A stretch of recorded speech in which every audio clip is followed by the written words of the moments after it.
Assalamualaikum warahmatullahi wabarakatuh. Alhamdulillah alladzi arsala rasulahu bil huda wa dinil haq liyuzhhirahu 'ala ad-dini kullih wa kafa billahi syahida.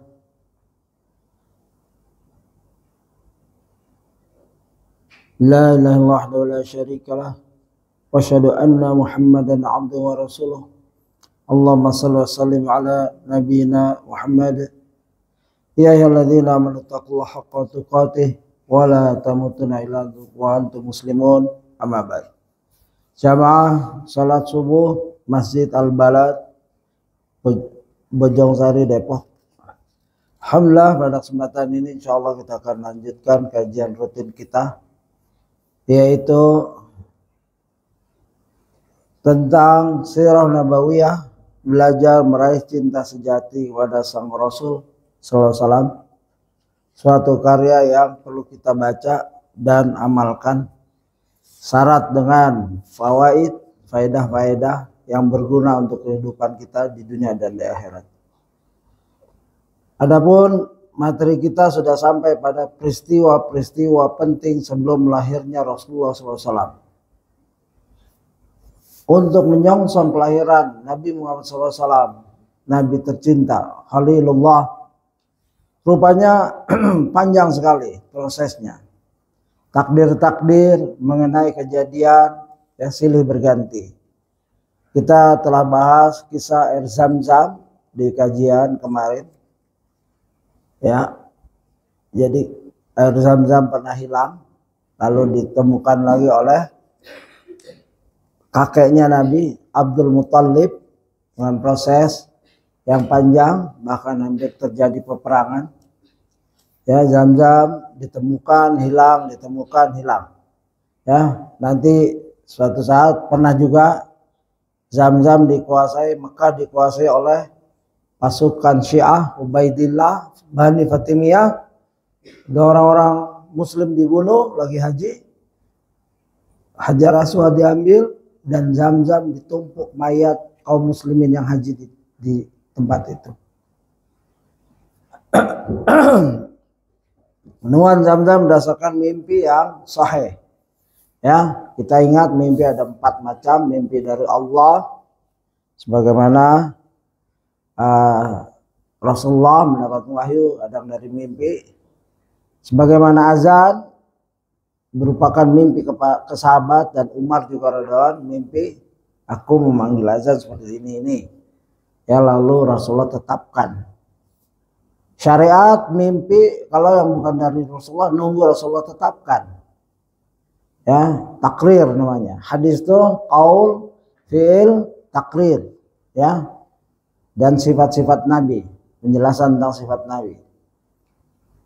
Abdul Muttalib mimpi beberapa kali tentang, ya, beliau tidur di Hajar Ismail, ya, lalu bermimpi beberapa kali, ya, wahai Abdul Muttalib, ya, ada berupa seorang datang dan memerintahkan, wahai galilah Thayyibah. Lalu Abdul Muttalib pakai Nabi bertanya, apa itu Thayyibah? Lalu hilang orang itu. Lalu tidur lagi, galilah Barra. Lalu Abdul Muttalib nanya, apa itu Barra? Lalu hilang lagi. Itu di halaman 260. Lalu orang itu nggak jawab. Lalu tidur lagi di situ, galilah Al-Madnuna. Ya, apa itu Al-Madnuna? Nggak dijawab. Ya, lalu tidur lagi, galilah Zam-Zam. Apa? Ya, dia pun berkata, apa itu Zam-Zam? Nah, dari sini kelihatan bahwa tidak semua orang Arab itu paham Zam-Zam pada saat itu. Ya, selain sudah diuruk atau hilang setelah Nabi Ismail, terus turunannya, ya, zamannya kakeknya, zamannya mendekati kelahiran Nabi Muhammad SAW, Zam-Zam itu ditemukan lagi dengan asar dari Ali radhiyallahu anhu. Ingat, kalau hadis itu biasanya dari Nabi. Hadis Nabi. Kalau asar dari sahabat. Ini berdasarkan asar dari sahabat tapi benar, sahih maksudnya. Maka Abdul Muthalib menggali Zam-Zam dan dibantu oleh Al-Harits. Al-Harits ini bukan kakek Nabi ya. Ada namanya Al-Harits, banyak. Kadang-kala begitu orang Arab namakan lagi, akhirnya ketemu lagi. Ya Al-Harits ini Al-Harits pamannya Nabi, bibi paman ya. Jadi anak pertama dari Abdul Muthalib, sejajar dengan ayahnya Rasulullah, sejajar dengan ayahnya Ali, sejajar dengan Abbas. Ya, begitu.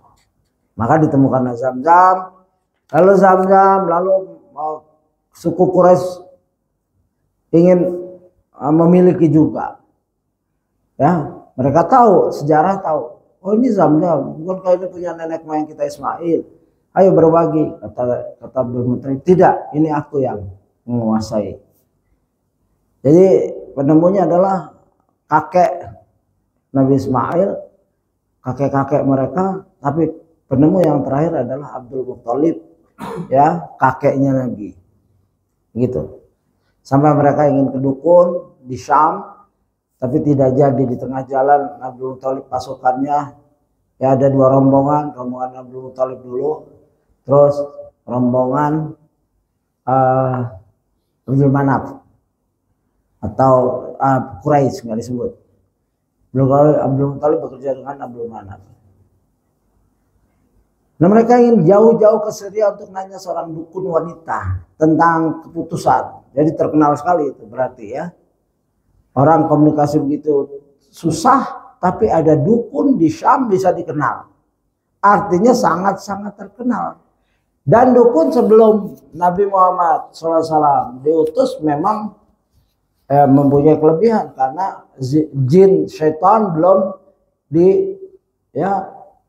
ditembak atau dikejar oleh bintang-bintang sebagaimana Heraklius bisa mentakwil ya bahwa akan datang seorang utusan terakhir begitu. Tapi setelah Nabi diutus, semua dukun-dukun jin-jin yang berusaha mencuri berita ditembak oleh buruj ya. Wajalna rujuma lisyayatin, dan kami jadikan bintang-bintang itu rujum untuk melempar, merajam ya, lisyayatin begitu. Wallahu a'lam. Kita masuk kisah yang setelah itu ya, kehabisan air, lalu pihak Quraisy yang ingin berjumpa dukun juga melihat pasukannya Abdul Muthalib kehabisan air ya, tapi nggak dikasih air. Mereka baru datang. Abdul Muthalib minta air, nggak dikasih. Akhirnya Abdul Muthalib gali, perintahkan ke anak buahnya, gali semua kubur.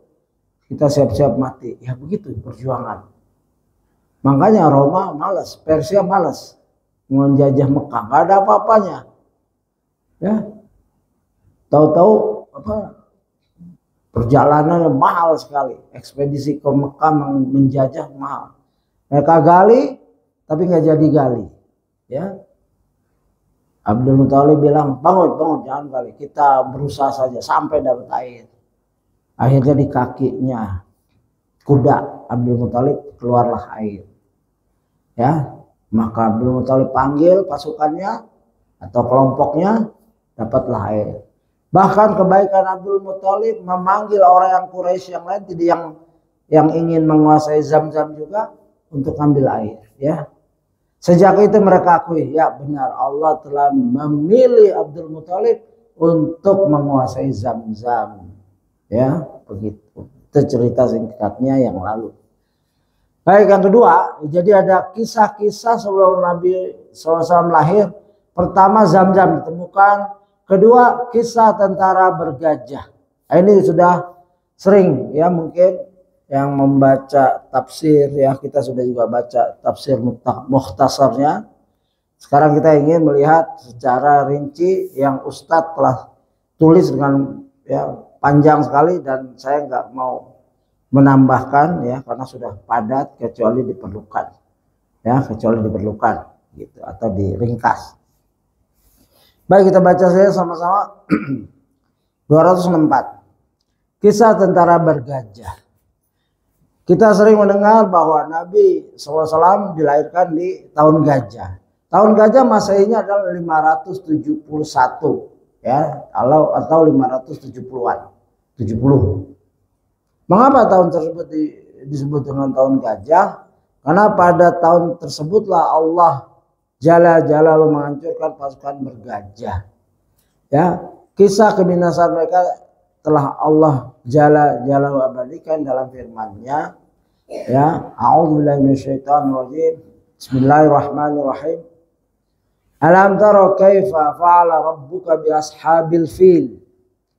Alam yaj'al kaidahum fi tadlil wa arsala 'alaihim tayran ababil tarmihim bihijaratin min sijil faj'alahum ka'asfin ma'kul.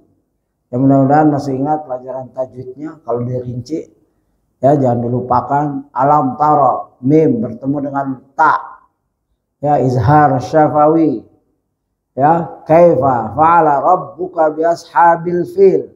Al fil mat apa? Mat arid li sukun. Ya, karena mengakhirkan.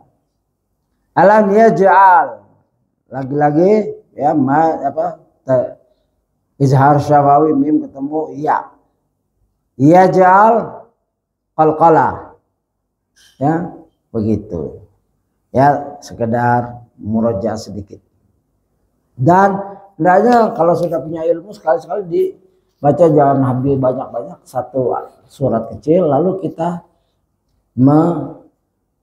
melihat sendiri, pelajari catatannya dibuka atau di i'rab. Kalau yang sudah bisa bahasa Arab di i'rab sedikit ya. Atau melihat kalau i'rab bahasa Arab belum bisa, i'rab itu membacakan jabatan kata. Misalkan alam taro kaifa, itu huruf apa, a-nya apa, alif lam alif istifham, alif bertanya. Alam taro ya, fa'ala itu fi'il. Ya. Kalau bisa terjemahkan tanpa melihat terjemahannya, nggak apa-apa terjemahin sendiri. Asal bukan buat orang lain, buat diri sendiri.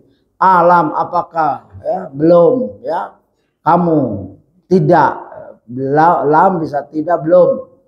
Tara, kaifa, tara, ra'a, tara, fi'il, ya madi. Kaifa, fa'ala, fi'il madi, ya. Fi'il madi bentuk lampau. Fa'ain lam aslinya nih, wazannya nih. Fa'ala yaf'ilu, fa'ala yaf'alu, fa'ala yaf'ulu gitu. Ini wazan asli. Ya. Wazan itu timbangan. Lam tara kaifa fa'ala rabbuka bi ashabil fil. Ya, begitu. Ya, ini sekedar nasihat untuk diri pribadi. I'rab atau dikenali, ya ini fa'ala, ini fi'il madhi, ya. Rabbuka, kafnya apa? Bersambung. Ya, domir untuk ya, kamu, tunggal. Bi ashabil fil, begitu. Baik. Apakah kamu tidak memperhatikan bagaimana Tuhanmu telah bertindak terhadap tentara bergajah? Tuh kan ada tanda tanya terjemahannya. Ya, bacanya juga bahasa Indonesia harus ada intonasi question mark. Ya, istifham, bertanya ini. Allah bertanya, alam tara kaifa fa'ala rabbuka bi ashabil fil? Ya. Bukankah dia Allah telah menjadikan tipu daya mereka itu menghancurkan, dalam rangka menghancurkan Ka'bah itu sia-sia. Ya. Alam yaj'al kaidahum fi tadlil. Kaidah itu tipu daya, siasat, rencana, ya. Begitu. Dan biasanya al-harbu kaidah. Perang itu tipu daya gitu ya. Ini kaidah. Dalam surat Yusuf dibilang inna kaidahunna azim. Inna kaidahunna azim. Sungguh tipu daya, siasatnya wanita-wanita itu besar. di mana Nabi Yusuf digoda, ya. Nah, ini sama, ya. Alam yajal kaidahum fi tadlil, bukankah dia telah menjadikan tipu daya mereka untuk menghancurkan Ka'bah itu sia-sia? Ya, sia-sia ya.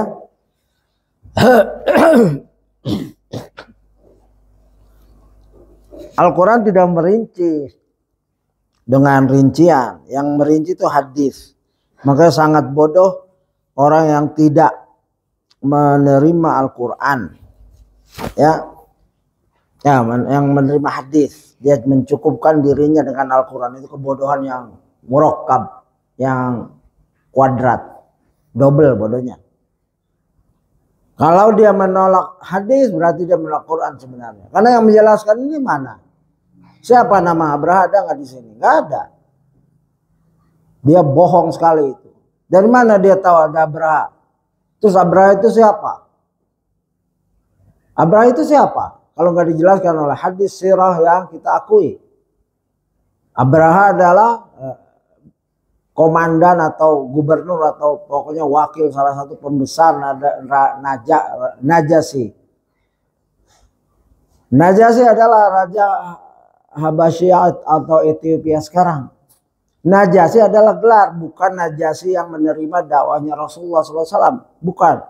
Seperti Kisra, Kaisar untuk Romawi, Kisra untuk Persia, Najasyi untuk Ethiopia. Ya, Habasya. Enggak ada di situ. Ya. Dan dia mengirimkan kepada mereka burung yang berbondong-bondong. Ya. Begitu. Warsala alaihim tayran ababil. Arsala dari kata Rasul. Rasul juga orangnya, fa'ilnya. Di sini Allah mengutus, bukan Rasul tapi burung. Warsala alaihim tayran ababil tarmihim bihijaratin min sijil, ya. Dan dia Allah mengirimkan pada mereka burung yang berbondong-bondong yang melempari mereka dengan batu sijil, ya, berasal dari tanah yang terbakar, ya. Faja'alahum ka'asfim ma'kul, dan dia menjadikan mereka seperti daun-daun yang dimakan ulat. Ya, nanti kisahnya di sini dijelaskan. Mengerikan sekali. Para sejarawan menyebutkan bahwa Raja Najasyi, ini diterangkan, Najasyi ini bukanlah Najasyi yang menolong para sahabat yang berhijrah ke Habasyah. Karena Najasyi hanyalah gelar bagi setiap penguasa negeri Habasyah.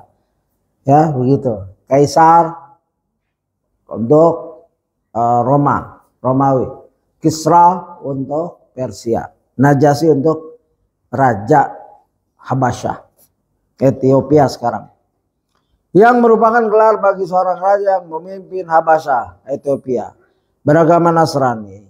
Agama Nasrani, ya. Dikisahkan bahwa ia memiliki seorang wakil. Ini wakil yang bernama Abraha. Jadi bukan raja, ya, Abraha. Ada kisah-kisah dari umat Islam juga bahwa Abraha itu raja. Tapi yang kuat adalah wakil. Yang ia tugaskan untuk mewakilinya sebagai pemimpin Yaman. Suatu ketika Abraha pun berazam untuk membangun gereja yang sangat besar, nan megah. Yang melakukannya demi membuat kagum, ya, dan menarik perhatian Raja Najasyi. Dan juga para pembesar Romawi. Ya, yang dikenal memiliki hubungan erat dengan sang raja. Rajanya Najasyi Kristen, Romawi Kristen. Lalu diperintahkan Abraha orang Yaman, wakil, ya, mewakili Najasyi untuk, ya, rencana ini.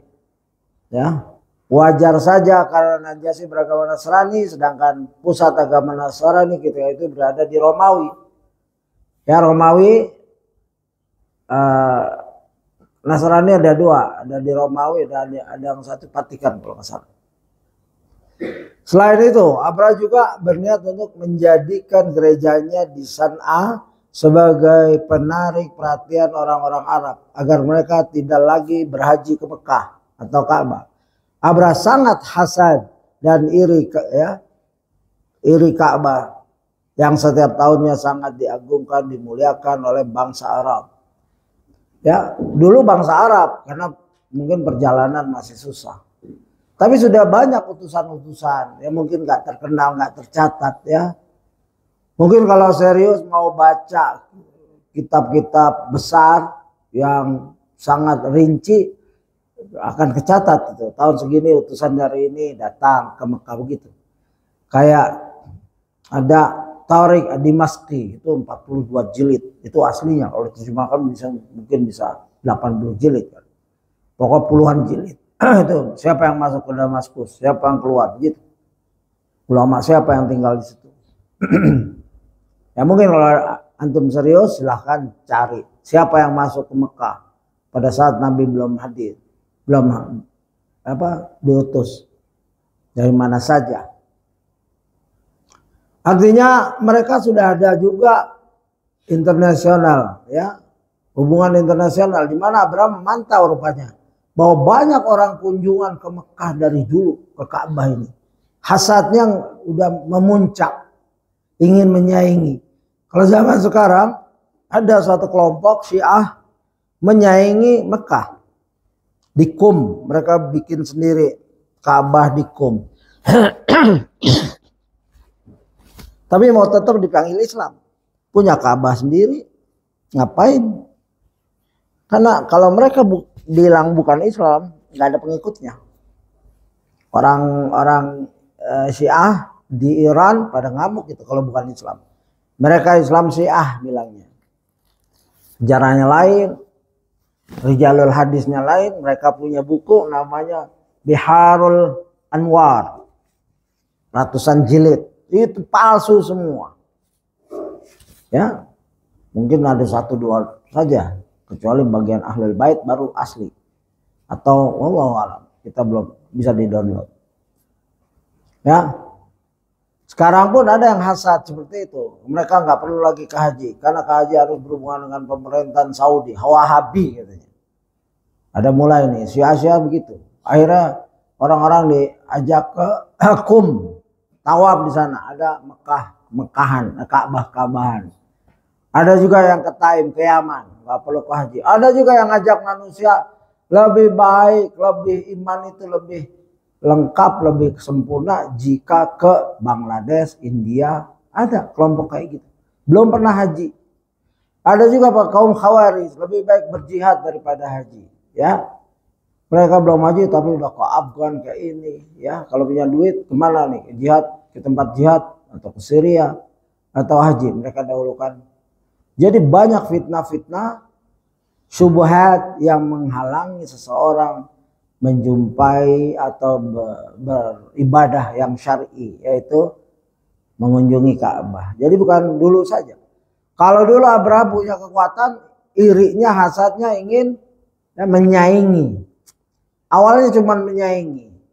Usailah pembangunan gereja yang sangat besar dan megah tersebut, dan Abraham menamainya dengan Al-Qulais. Para ulama menyebutkan bahwa kata Al-Qulais berasal dari Qalansuah. Qalansuah itu peci. Kok peci? Ya, artinya peci. Disebut demikian karena peci seorang akan terjatuh ketika melihat ketinggian bangunan Al-Qulais yang luar biasa. Maksudnya ada peci, mungkin peci yang kayak Bapak Nafis mungkin yang seperti itu. Kalau ini kan lihat gini nggak jatuh-jatuh. Atau tinggi, mereka punya peci yang tinggi. Kalau melihat gereja itu jatuh. Ada yang nongak jatuh. Al-Qulais. Begitu. Qulais artinya yang membuat peci jatuh. Gereja itu kagum orang melihat tingginya. Dulu belum ada hotel-hotel seperti sekarang. Kalau sekarang bukan jatuh lagi kepalanya yang meledak gitu ya. Kalau dulu masih itu aja udah dipanggil. Kagum mereka. Ya, melihat besar dan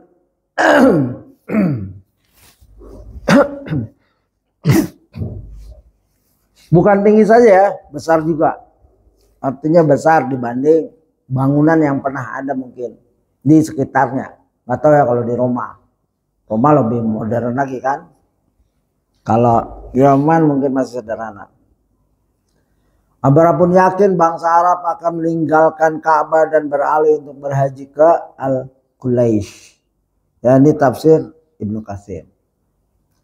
Jadi singkat cerita, niat busuk Abraha pun terdengar sampai ke Mekah. Maka berangkatlah seorang lelaki dari suku Kinanah dari Quraisy menuju San'a untuk mendatangi Al-Qulaish. Setibanya di gereja tersebut, ia pun buang air besar dan buang air kecil di situ. Kemudian ia mengolesi dinding-dinding gereja dengan kotorannya tersebut. Nah, itu ekstrim banget nih. Ya. Ini yang bikin gara-gara ini Abraha marah. Alangkah kagetnya Abraha ketika keesokan harinya ia mendapati Al-Qulaish, kebanggaannya telah berlumuran kotoran manusia. Orang-orang pun mengabarkan kepadanya bahwa yang melakukannya adalah seorang dari bangsa Arab, Abraha, yang sangat murka, ya. Abraha yang sangat murka pun bergegas, ya, menyiapkan pasukan yang sangat besar, dan di antara kekuatannya adalah sekelompok gajah yang dipimpin oleh seekor gajah yang besar yang bernama Mahmud. Abraha hendak mencongkil Ka'bah, ya, dari tanah dengan gajah-gajah tersebut.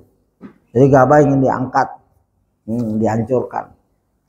Ini kelihatannya alasan yang masuk akal karena di gerejanya dihina.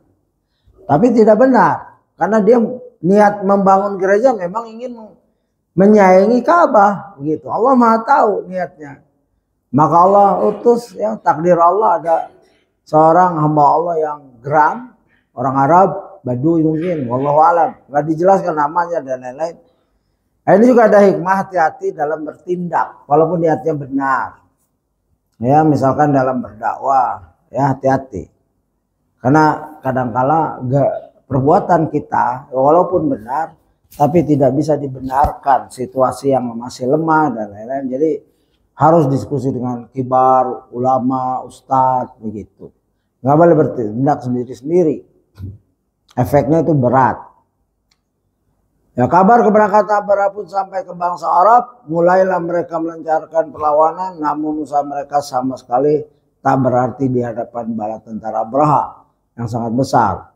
Tambah lagi tidak adanya persatuan di antara kabilah-kabilah Arab tersebut. Dan mereka juga gentar menghadapi gajah yang belum pernah mereka lihat sebelumnya. Jadi gajah untuk orang Arab tuh jarang melihat. Hampir nggak ada, sebagian, ya, dulu mungkin nggak ada konsep kebun binatang. Dan bahkan ada ulama yang jujur, saya lupa namanya, dia lagi ngaji, lagi ini sama syekhnya, begitu ada gajah langsung pada kabur. Satu diam, anak, kenapa kamu nggak lihat gajah? Aku datang ke sini bukan untuk melihat gajah, aku ingin ilmu. Nah itu ya, anak kecil kalau yang itu calon ulama besar, ya. Di antara yang menghadang Abraha adalah Nufail bin Habib Al-Kasami. Ia keluar bersama kaumnya untuk menghadang Abraha, namun ia kalah dan ditawan oleh Abraha. Tadinya Abraha ingin membunuhnya, akan tapi, ya, lalu Abraha memaafkannya, lalu membawanya dan menjadikannya sebagai penunjuk jalan ke negeri Hijaz. Ya, negeri Hijaz itu footnote-nya, Hijaz adalah sebuah, ya, sebutan untuk kota Mekah, Taif, Madinah dan sekitarnya. Hijaz itu Mekah, Taif, Madinah dan sekitarnya, itu Hijaz. Ya, akhirnya Abraha tiba di kota Taif. Ketika tiba di kota Taif, penduduk kota Taif yaitu kabilah Thaqif ketakutan. Jangan sampai sesembahan mereka, ya, Al-Lata dihancurkan. Akhirnya mereka pun memuliakan Abraha. Bahkan mereka mengutus Abu Rigal sebagai penunjuk jalan menuju Mekah, menuju Ka'bah. Akhirnya Abraha tiba di, ya, Al-Mughammas, sebuah lokasi yang dekat dengan kota Mekah. Ia pun singgah di situ lalu merampas unta-unta yang ada di situ. Ternyata di antara unta-unta tersebut ada 200 ekor unta milik Abdul Muttalib. Ya. Di sini nggak dijelaskan tentang bagaimana detailnya Nufail bin Habib, tapi ada periwayatan bahwa waktu sudah mulai mendekati arah Mekah, Ka'bah, si Nufail bin Habib ini memegang telinga gajah yang paling besar yaitu Mahmud, lalu dibisikin, baliklah kamu, itu rumah Allah, ya baliklah kamu, jangan sampai kamu nanti dibinasakan oleh Allah. Mendengar bisikan itu, gajah Mahmud ini langsung duduk, nggak mau bergerak. Dipercutin, disambit, ditombak, nggak mau dia maju. Tapi begitu disuruh diri balik arah, bergerak. Balik ke Syam, disuruh ke arah Syam, dia bergerak. Balik ke lain, bergerak. Tapi kalau ke Mekah, dia duduk lagi. Itu berita ya yang saya baca dari beberapa tempat. Lantas apa yang dilakukan oleh Quraisy, kabilah Arab yang paling terhormat dan disegani saat itu? Ingat, ada 200 ekor unta milik Abdul Muthalib dalam perjalanan Abraha ini. Ambil. Dia biasa. Para penguasa raja kalau menaklukkan suatu negeri pasti ada yang diambil. Ya, ghanimah. Ya, paksa atau rela. Dengan peperangan atau tidak dengan peperangan. Harta yang diambil tanpa peperangan disebut fai dalam Islam. Harta yang diambil dengan peperangan disebut ghanimah. Ghanimah akan dibagi, fai juga. Lantas apa yang dilakukan oleh Quraisy, kabilah Arab yang paling terhormat dan disegani saat itu? Ternyata sesuai arahan pemimpin yang mereka yaitu Abdul Muthalib, mereka tidak melakukan perlawanan sama sekali, ya. Karena melihat mungkin, ya wallahu alam, pasukan pertama yang menghadang langsung jadi tawanan, dibunuh sebagian. Ketika Abraham di Muqawqis, Abdul Muthalib pun datang menemui Abraha.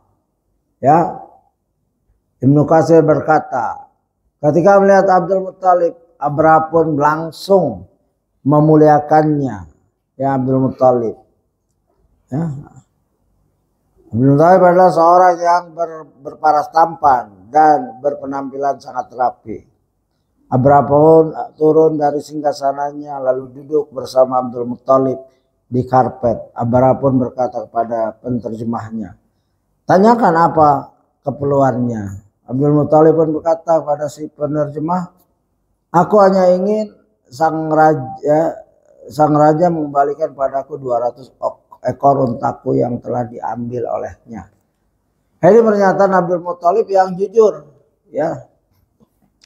Abraha pun terkejut dan lantas berkata kepada penerjemahnya, katakan padanya, sungguh tadinya aku mengagumimu, ya, namun semua itu hilang tatkala aku mengetahui bahwa engkau datang hanya untuk membicarakan hal itu, yaitu unta-untanya. Bisa-bisanya engkau malah memikirkan 200 ekor untamu, sementara engkau tahu bahwa aku datang untuk menghancurkan Ka'bah yang merupakan, ya, simbol agamamu dan agama nenek moyang, ya, nenek moyang. Pimpinan Abraha itu mengetahui status Abdul Muthalib, kakek Nabi, dan kagum. Sampai turun dari singgasananya duduk bersama di karpet. Ya. Tapi setelah tahu jawabannya menghina. Ya. Kok cuman onta yang kamu pikirkan? Dari segi ini kita dapat belajar. Memang pada saat genting seseorang itu hendaknya memikirkan keumuman umat, keperluan umat. Jangan selfish. Selfish itu memikirkan dirinya aja, keluarganya aja. Gak pernah ada kontribusinya ke umat. Ya, ini gak bagus orang-orang kayak gini di masyarakat, apalagi seorang pemimpin. Kalau seorang pemimpin, rakyatnya lagi kelaparan, susah nyari kerjaan, pengangguran banyak, dia menumpuk harta triliunan, ini gak benar pemimpin kayak gini. Ya, naudzubillah min dzalik. Tapi ingat, pemimpin kayak gitu karena kitanya seperti itu. Pemimpin adalah hukuman bagi rakyat. Pemimpin cerminan rakyat. Kalau rakyatnya culah, suka nipu, saling nipu, makan riba dan lain-lain, maka dapat pemimpin yang seperti itu sebagai hukuman. Ada yang korupsi 300 triliun, ada yang 1 triliun dan lain-lain, dan siap senyum-senyum kalau difoto. Ya, seakan-akan selebritis. Naudzubillah. Hendaklah seorang pemimpin memikirkan keumuman umat. Bahkan antara pemimpin saling hina. Aku pikir kamu mau mempertahankan Ka'bah. Tahu-tahu cuman ontak kamu. Hilang image, ya, kekaguman Abraha kepada Abdul Muthalib. Tapi Abdul Muthalib punya jawaban. Dia tahu kekuatan Abraha nggak sebanding dengan pasukan Quraisy. Quraisy hanya berperang antara suku kecil, ya, melawan tentara gajah yang datang dari jauh, ya. Maka Abdul Muthalib berkata kepada Abraha, "Inni ana Rabbul Ibil wa inna lil baiti rabban sayamna'uh." Sungguhnya aku pemilik onta-onta itu. Sedangkan, ya, Ka'bah itu ada pemiliknya, biarlah dia akan menjaganya, begitu. Ya, sungguh aku memanglah hanya pemilik unta-unta tersebut, sedangkan Ka'bah punya pemilik tersendiri dan pemiliknya lah yang akan melindunginya. Ada tauhid kan Abdul Muthalib? Makanya dalam manhajus saleh, salafus saleh memahami tauhid rububiyah, uluhiyah dan asma wa sifat. Tauhid rububiyah seperti orang-orang seperti Abdul Muthalib, dia pernah dapat ajaran Ibrahim. Lalu Nabi Ibrahim tauhid. Tahu tuh, yang menciptakan Ka'bah ini Allah, yang menciptakan langit dan bumi Allah. Walain sa'altau man khalaqas samawati wal arda la yaquluna Allah. Mereka tahu itu. Mereka tahu Hubal, Lata, Uzza enggak menciptakan apa-apa. Menjadi wasilah, ini kesirikannya. Ya, dia tahu Ka'bah itu ada pemiliknya, itu Allah Rabbul Alamin. Kalau onta punya saya itu. Abraha pun berkata, pemiliknya tidak akan mampu menghalangiku dari menghancurkan Ka'bah. Sombong sekali. Dia nggak tahu pemiliknya. Pemilik Ka'bah itu Allah. Baitullah. Sesuatu diidofahkan, dikaitkan. Bait Allah itu mempunyai kemuliaan. Kalamullah. Tapi kalamullah bukan seperti Baitullah, beda. Ada idofah zat, ada idofah untuk menunjukkan sifat Allah, ada idofah untuk menunjukkan punya Allah. Seperti kalamullah, berarti kalam ini makhluk dong, seperti Ka'bah. Bukan. Kalamullah itu kalamnya Allah, zatnya Allah itu di situ. Allah yang berfirman. Ya, bukan makhluk itu. Jangan salah, idofah, ada idofah untuk kagungan Allah. Ya, ada idofah itu sambungan, ya, mudhof ilaih. Kalau bahasa Arab dasar seperti itu. Idofah Baitullah adalah idofah itu punyanya Allah. Ka'bah itu punya Allah, ya, begitu.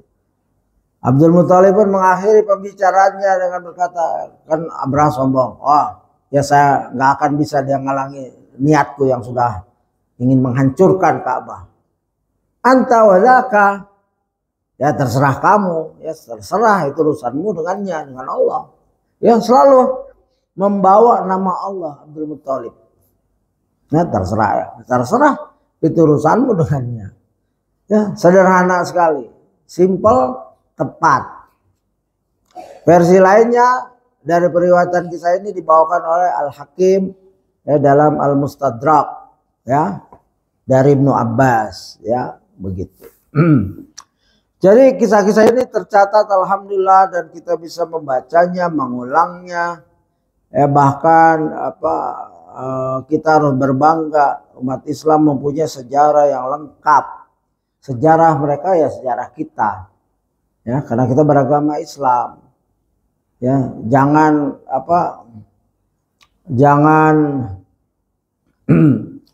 merasa loh kok sejarah di Timur Tengah aja. Itu sejarah kita. Ada juga sejarah kita, leluhur kita di sini. Yang sesuai dengan Islam kita ambil, yang tidak sesuai harut marut, nggak ada asal usulnya, ya jangan diambil. Ya, baca saja.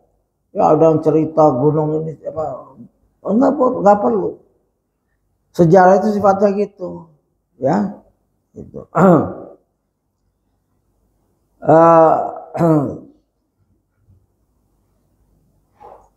Jadi kalau ada versi lain, ya, kisah pertemuan Abdul Muthalib dengan Abraha juga dinukil oleh Al-Hakim. Al-Hakim pemilik kitab Mustadrak. Al-Mustadrak itu kitab yang melihat hadis-hadis sahih yang tidak diambil di Bukhari dan Muslim dikumpulkan. Jadi Mustadrak Al-Hakim terkenal. Yang ditakhrij lagi oleh Az-Zahabi dan ditakhrij oleh ulama setelah itu. Ya, saya bacakan di sini. Aqbala ashabul fil, pasukan bergajah pun datang. Hatta idza danau min Makkah, ketika mereka mulai mendekati Mekah, ya, istaqbalahum Abdul Muthalib, maka datanglah Abdul Muthalib kakek Nabi Muhammad SAW yang menemui pasukan tersebut. Faqala limalikihim, Abdul Muthalib berkata kepada pemimpin mereka yaitu Abraha, majabika ilaina, untuk apa engkau datang pada kami begitu, ya. Ma'ana kaya Rabbana ala ba'asta fanatika bikulli syai'in aratta, tidak cukupkah engkau mengirim utusanmu sehingga kami akan membawakan kepadamu semua yang kau inginkan. Abraha saking hormatnya bilang, kenapa yang kamu datang, kamu kan seorang pemimpin, cukup utusan menghadap saya, apa yang kamu minta saya kasih. Itu Abraha. Faqala, maka berkata lagi, ahabirtu bihadzal baitil ladzi la yadkhuluhu ahadun ila aman. Abraha berkata dengan sombongnya, berkata, aku dikabarkan tentang Ka'bah, kota Mekah maksudnya, yang tidak seorang pun memasukinya kecuali dalam keadaan aman. Tidak hanya seperti itu, itikat masuk Mekah, Ka'bah, mendekati Ka'bah Mekah, ya, Allah akan memberi keamanan, jangan gusar. Ya, orang-orang yang umroh, haji, jangan gusar. Itu tempat keamanan. Ya, sejak jahiliyah itu. Jangan sibuk lagi mikirkan di dunia, ya, pesan apa ini? Keluarga ini pesan oleh-oleh. Ya, kemarin kita Zam-Zam kita bahas itu. Ya, bolehkah ngasih hadiah oleh-oleh? Ya, boleh ngasih hadiah, tapi yang asli. Jangan beli di Tanah Abang bilang dari Mekah. Ini bisnis tok ini. Apalagi sudah habis. Yang di Tanah Abang udah habis, yang asli udah habis. Saya aqua bekas minumnya dituang ke botol-botol. La haula wala quwata. Apa ini begini? Enggak boleh. Apakah Allah tidak melihat perbuatan kita? Jangan malu. Maaf Pak, Bapak berdatang tadi masih ada tuh yang asli Zam-Zam. Ya, kalau aku banyak gitu. Ya, kalau orang datang jauh ingin bertamu dengan kita habis umroh atau haji, dikasih air aqua oplosan, banyak di rumahnya. Itu pembodohan. Nggak perlu takalluf, memberatkan diri. Dan ini banyak di kalangan awam, ya, mengelabui saudaranya yang ikhlas mengunjunginya. Mereka dibilangin, kalau korma ada nih, tapi kalau Zam-Zam sudah habis, ada buat keperluan saya. Jujur, as-sidqu yahdi ilal bir, al-biru yahdi ilal jannah. Hendaklah yang sesuatu yang kelihatannya remeh-temeh, kita jujur aja. Ya, jangan malu. Beli Tanah Abang, ngakunya dari Mekah. Belum tentu jujur orang Tanah Abang. Saya pernah dikirimkan 1 galon dari murid saya di Malaysia, tapi nyangsang kemana-mana, ya, travelnya atau apa tuh namanya nggak amanah, nggak tahu mana. Akhirnya saya ambil, wallahu alam, sudah sealnya sudah kebuka, ya wallahu alam. Tapi ya, kalau itu asli dari Mekah, ya sudah habis, gitu. Tapi apakah dicampur atau di ini, ya wallahu alam, ya. Karena bisnis. Faji'tu ukhiful ahlah. Maka aku datang kemari untuk memberi ketakutan kepada penduduknya. Saking sombongnya Abraha, selain ingin menghancurkan, dia ingin mengetahui, ingin merubah yang Allah amankan, ya, jadi ketakutan. Aku datang untuk memberi ketakutan. Ya, begitu kepada penduduk Mekah. Faqala inna na'tika bikulli syai'in turidu farji'. Abdul Muthalib bilang, ya, kami akan memberikan semua ya yang kau inginkan, kembalilah, baliklah. Ya, itu diplomasi tingkat tinggi antara dua pemimpin. Ya. Akan tetapi ya, fabi illa an yadkhulah. Tapi Abraha tetap bersikeras untuk masuk Mekah. Jadi ada pembicaraan. Ya seperti ini.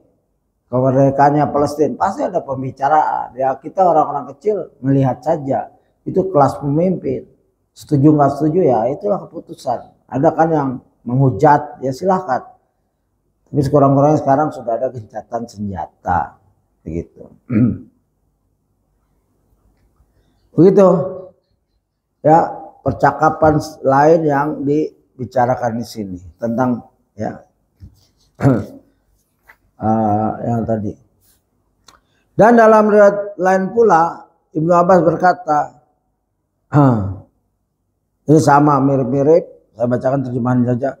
Abdul Muthalib mendatangi mereka, ya, dan berkata, sungguhnya ini adalah rumah Allah dan dia tidak akan membiarkan siapapun untuk menghancurkannya. Begitu bagusnya Abdul Muthalib, sejarahnya dikeluarkan semua. Pengetahuan dia dalam rangka ya, untuk merubah niat Abraha itu dikeluarkan. Ini seorang pemimpin begitu.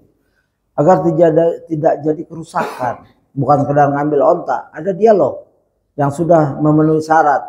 Ya, sebagai orang yang bertanggung jawab terhadap daerahnya. Mereka pun berkata, kami tidak akan kembali hingga kami berhasil menghancurkannya. Coba itu ucapan Abraham yang degil. Ya, sudah bulat tekadnya. Ketika itu setiap kali mereka memerintahkan gajah mereka untuk maju, gajah tersebut pasti malah berjalan mundur. Allah kemudian memanggil burung-burung yang ya berbondong-bondong dan memberikan batu berwarna hitam kepada burung-burung tersebut. Ketika telah berada pada posisi yang sejajar dengan mereka, burung-burung tersebut pun melemparkan batu tersebut pada mereka. Sungguh ketika itu mereka semua mengalami rasa gatal yang luar biasa. Tanpa terkecuali setiap mereka menggaruk kulit mereka, daging mereka pun langsung berjatuhan. Ya dahsyat ya. Disebutkan oleh Al-Hafiz Ibnu Hajar dalam Fathul Bari dan beliau menilai sanadnya hasan. Jadi burung-burung itu menghadapi sejajar mungkin segini ya, begini. Kan burung di atas. Jadi kayak bom atom ditimpahkan di Hiroshima, Nagasaki. Ya, bad boy itu, big boy apa bad boy? Pilotnya itu melihat udah tepat belum, dia jatuhkan. Ya, dan setiap kena batu hitam sijil tuh gatal. Dan begitu garuk lepas itu dagingnya. Ya, jadi dahsyat ini. Dalam riwayat lain dari Ikrimah Ibnu Abbas yang radhiyallahu anhu menjelaskan, anakana tayran khudran harajat minal bahar laha ru'usa karsu'is siba'. Burung-burung tersebut berwarna hijau, muncul dari laut. Kalau batunya hitam, kalau burungnya berwarna hijau berdasarkan asar ya Ibnu Abbas yang lain dari Ikrimah. Muncul dari laut dan kepalanya layaknya kepala binatang buas. Burung ini seperti binatang buas, nggak friendly nih, nggak bisa dipelihara mungkin. Ya, disebutkan dari Al-Hafiz Ibnu Hajar dalam Fathul Bari dan belum nilainya sahih. Sebagian pasukan Abraha tewas ketika dan sebagian lainnya berhasil kabur sementara anggota tubuh mereka berjatuhan. Sambil lari mengendurkan diri, retreat ya, defeat karena kalah, lari berjatuhan tubuhnya, tangannya, kakinya begitu. Mungkin terakhir palanya di depan istrinya, mungkin ya, ada cerita itu. Betapa horornya. Ya, seorang pejuang pahlawan berangkat gagah pulang rontok satu-satu, telinganya rontok, tangannya rontok, jari-jarinya rontok, pas di depan anak istrinya. Itu hukuman Allah. Mau seperti itu melawan Allah. Ya, mereka kembali ke sana dalam keadaan tercabik-cabik, kemudian didanya ya Nah ini tentang Abraha. Sebagian ahli sejarah menyatakan Abraha akhirnya tewas di negeri Katam.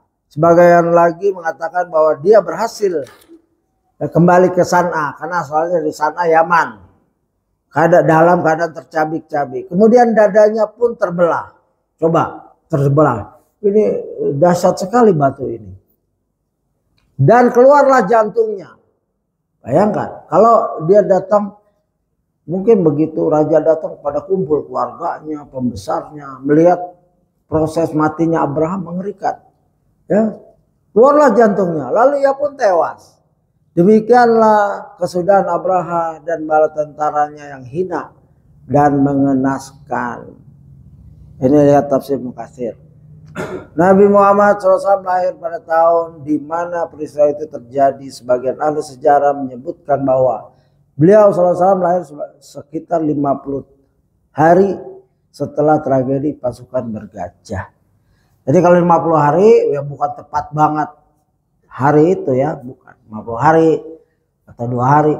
Dan ini biasa orang-orang dahulu menetapkan tanggal seperti itu. Saya pernah dengar dari nenek-nenek bilang, aku lahir waktu burung Krakatau meletus. Ya dia nggak ada tanggalan.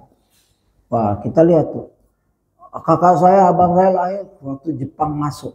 Begitu. Dulu orang seperti itu. Ada juga tanggalan setelah itu udah rapi, tapi di kampung-kampung nggak semua nyatet.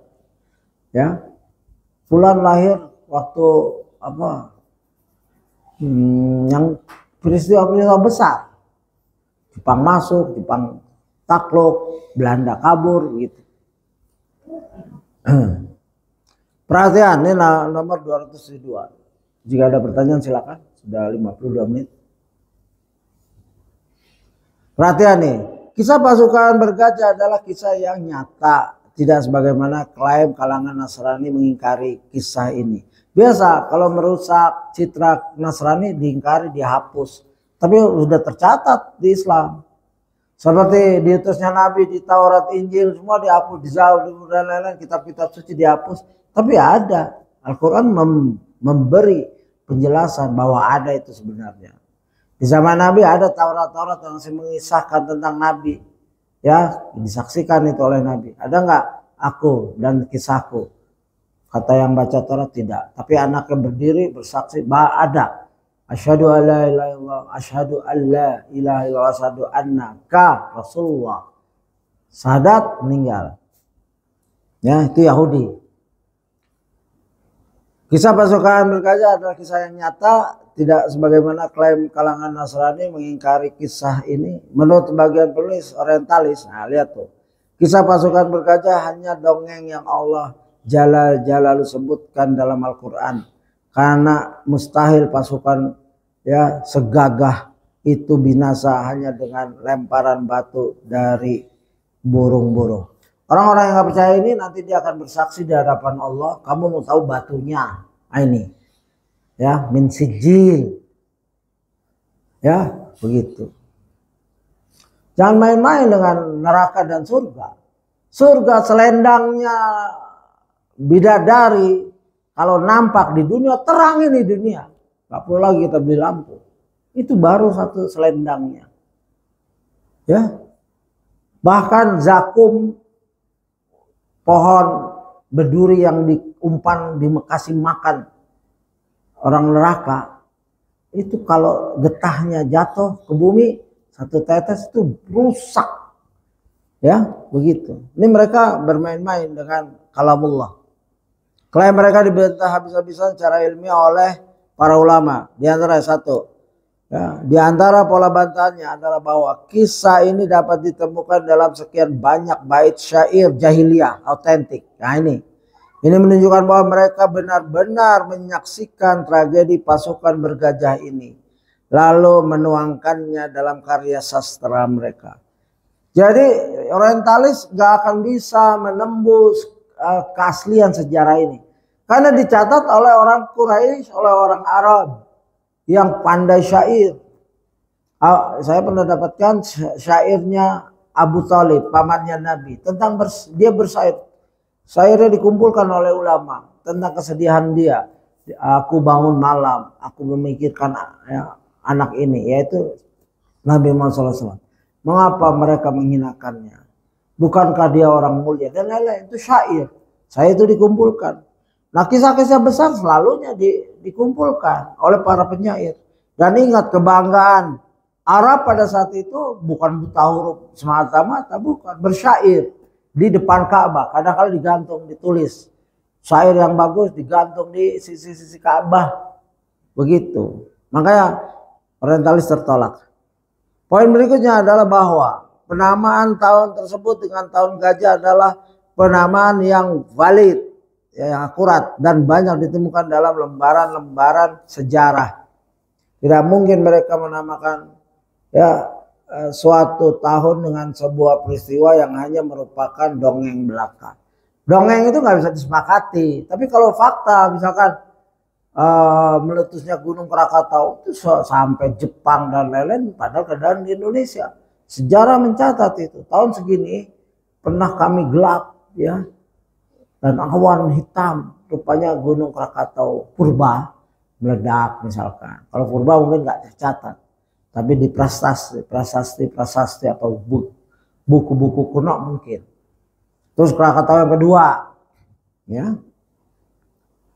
Nah, kalangan Nasrani mengakui bahwa Abraha keluar dari Yaman dengan bala tentara yang besar, namun mereka mengklaim bahwa Abraha ya tidaklah berniat menuju Mekah dan tidaklah berniat untuk menghancurkan Ka'bah, melainkan dia keluar untuk membantu Romawi berperang melawan Persia. Hanya saja kebetulan Abraha menempuh rute yang melewati Mekah. Sungguh bodoh analisa seperti ini. Mau menyerang Persia kok lewat Mekah?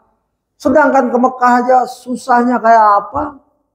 Ya ini analisa yang ngakal-ngakalin, ya, ngeles. Malu mereka. Sejarahnya diobrak-abrik oleh Islam. Klaim ini juga tidak benar. Mengapa? Karena andai Abraha benar-benar ingin menyerang Persia, maka dia pastilah akan mengambil jalan laut yang lebih mudah dan lebih dekat. Seorang ahli strategi, tentara perlu perbekalan. Mau membantu Romawi melawan Persia kok lewatnya sudah bukan lewat saja, malah punya kerjaan di Mekah. Ini bohong, dusta. Padahal tentaranya disiapkan untuk membantu Romawi melawan Persia. Tapi dihabiskan tenaganya di Mekah padahal sambil lewat. Nggak mungkin. Apalagi detail ya. Tujuannya itu. Poin berikutnya adalah apa yang dikisahkan oleh Aisyah radhiyallahu anha, bahwa di masa kecilnya ia pernah menyaksikan pemimpin gajah Abraha dan pawangnya yang masih hidup dalam kondisi buta sedang meminta-minta makanan di Mekah. Ya, ini lihat Sirah Nabawiyah As-Sahihah. Ya, ini menunjukkan bahwa ada di antara pasukan Abraha yang berhasil bertahan hidup meskipun dengan kondisi yang sangat mengenaskan. Semua poin bantahan dan bukti di atas menegaskan bahwa kisah pasukan bergajah yang dibinasakan ya oleh burung-burung yang diutus oleh Allah Jalla Jalaluhu kepada mereka adalah kisah nyata, bukan fiksi ataupun dongeng belaka. Ya, begitu. Saya habiskan sedikit biar tema ini habis. Kalau ada pertanyaan mungkin habis kajian. Para ulama menjelaskan bahwa tragedi pasukan bergajah ini sebenarnya termasuk mukaddimah dari Allah Jalla Jalaluhu akan kemunculan mukjizat yang sangat besar, yaitu kelahiran Nabi Muhammad SAW. Hancuran tentara bergajah ini semakin mengangkat pamor kaum Quraisy di mata bangsa Arab, karena tampak sekali bahwa Allah Jalla Jalaluhu yang membela mereka secara langsung.